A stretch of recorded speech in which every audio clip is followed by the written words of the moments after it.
about getting a new website live on hosting and domain. So this is a very simple process and can be explained in about 30 seconds.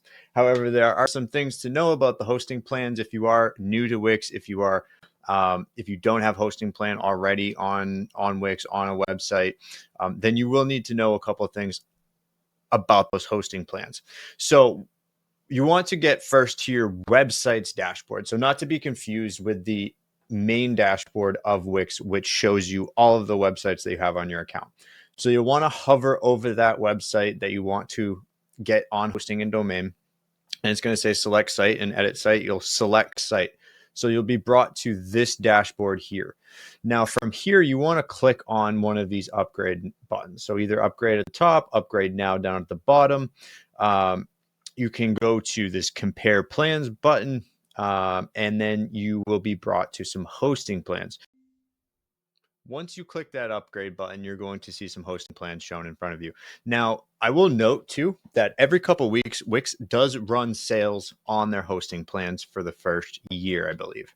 So if you are looking to upgrade your website and you do want to save a bit of money, it's worth maybe holding back for maybe a week or so and see if Wix does run one of those promotions, which are very frequent. Typically, those sales are run from core and up. So the light plan typically doesn't receive those discounts, but sometimes that core plan does get discounted. It's about the same price as light.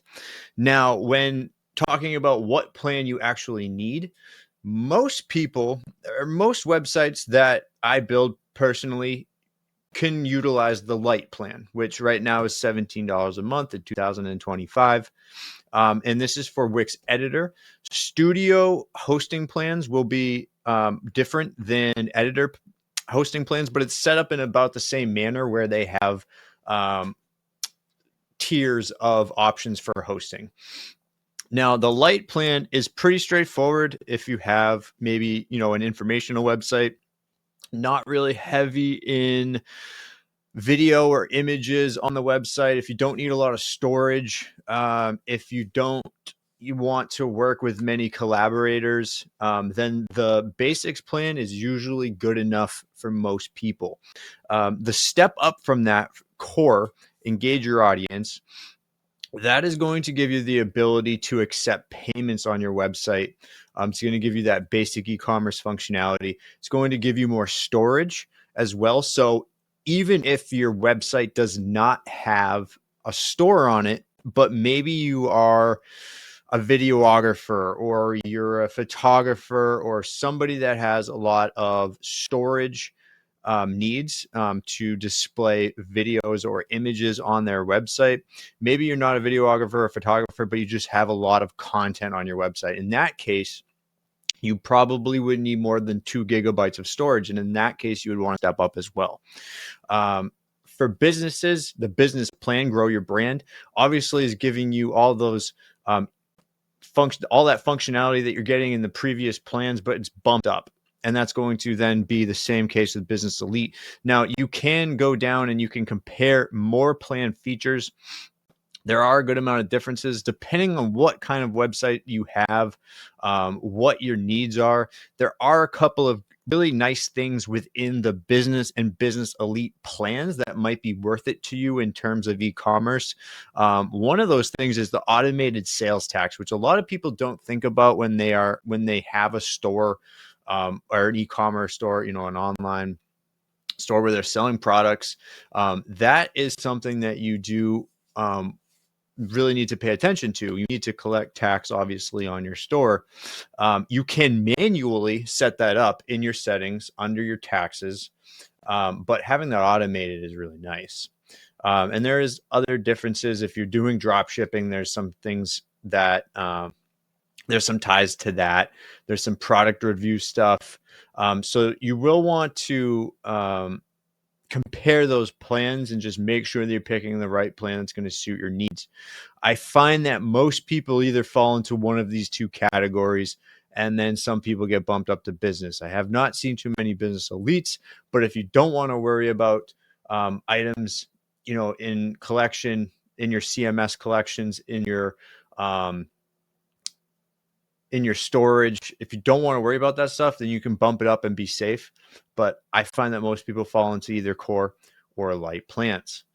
So from there, when you select a plan, let's say, for example, we select core. It's going to give you some options for every plan. It's going to allow you to pay monthly, yearly, 2 years, or 3 years. And in those different time frames, you're going to receive a discount for paying for more in the future.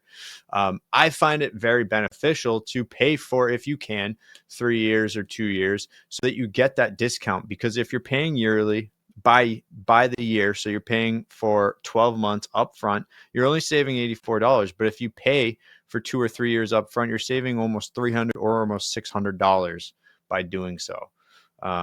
540, so not almost 600, but that's still a significant amount of money. You can pay monthly, but when you pay monthly, that price does go up. So if I just selected the plan that was $29, that is going to then be $36 a month if we pay monthly. So there is a benefit to paying for more time upfront. And then once you check out, so you'll purchase your hosting plan, and then it's going to ask you if you have a domain or if you want to select a new domain. And these plans right here all come free with a domain for the first year. So you actually don't have to purchase a domain when you host with one of these hosting plans. You can get that domain free for the first year, and then you pay a yearly fee for that domain after the fact, which is typical amongst most website hosting providers or domain registrars. So once you check out with your hosting plan, you'll be able to select the domain that you want. You type in what you want. If it's not available, you can select something different. You can try different domain extensions. So if, let's say, your domain is not available at .com, you can try .net. Or you can switch the domain name and try something different. And then once it says, great, that domain is available, you go ahead and select that domain. And it's a pretty easy step-by-step process. Once you've checked out through your hosting plan to get that domain and have your website live. Once you pick your domain, the website is live. You're good to go. So it's really just choosing your hosting plan and choosing your domain name. But choosing the hosting plan is the most important step, because that's going to determine what your site does, especially if you need e-commerce. Something to note that when you do have bookings is e-commerce. E-commerce is not just selling products on the store. You also need that for bookings. As always, if there's any questions, feel free to reach out to me. I always love helping people. And thank you so much for watching my video.